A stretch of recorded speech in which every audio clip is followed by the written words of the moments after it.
Okay, last video. This one should be pretty quick. It's just stuff that you have to know. Um,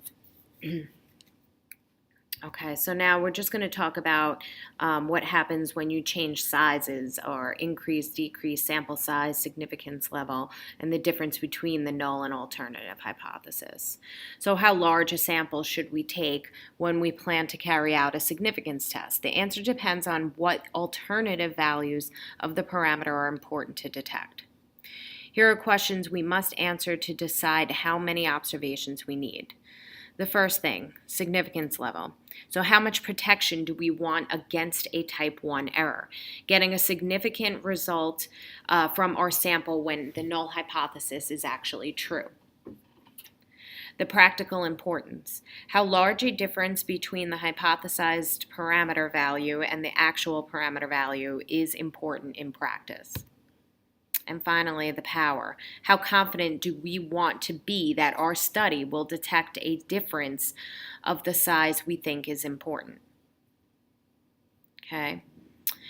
So a summary of influences on the question, how many observations do I need? If you insist on a smaller significance level, such as 1% as opposed to 5%, you must then take a larger sample. A smaller significance level requires stronger evidence to be able to reject a null hypothesis.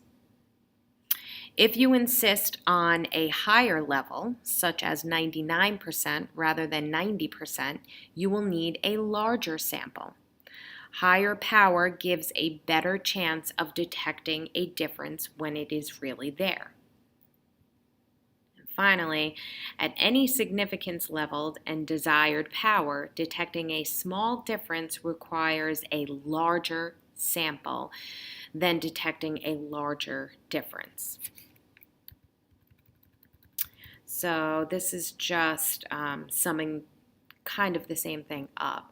So increase the sample size. This will decrease the spread of the null and alternative distributions. This change decreases the amount of overlap between the two distributions, making it easier to detect a difference between the null and alternative parameter values. Increase the significance level. This change makes it more likely to get a sample proportion that leads us to correctly reject the null hypothesis. And finally, increase the difference between the null and alternative parameter values that is important to detect.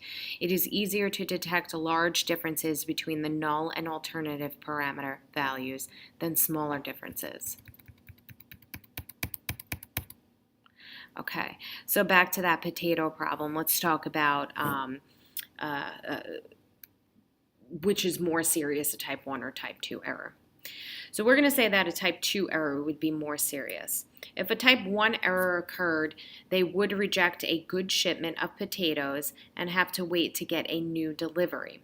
However, if a type 2 error occurred, they would accept a bad batch and make potatoes with blemishes. This may upset consumers and decrease sales. To minimize the probability of a type 2 error, we would want to choose a larger significance level, such as 10%. Okay, same thing, we're still referring back to the potato problem. Now we want to tell if each of the following would increase or decrease the power of the test. Justify your answers. This is really important that we understand these guys, so write down questions if you have them as we go along. So if we change the significance level to 10%, this would increase the power of the test. Increasing alpha to 10% makes it easier to reject the null hypothesis, which will increase your power.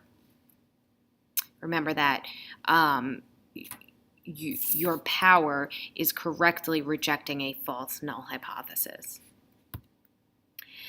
Take a random sample of 250 potatoes instead of 500 potatoes.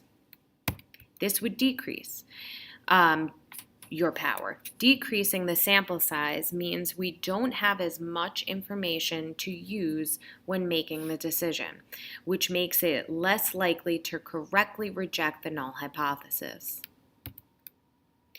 And finally, if we insist on being able to detect that the true proportion is 10% rather than 11%, This would decrease your power. It is harder to detect a difference of 2% times that the difference between your proportion and your null hypothesis than a difference of a larger spread. And that's it for Chapter 20 videos.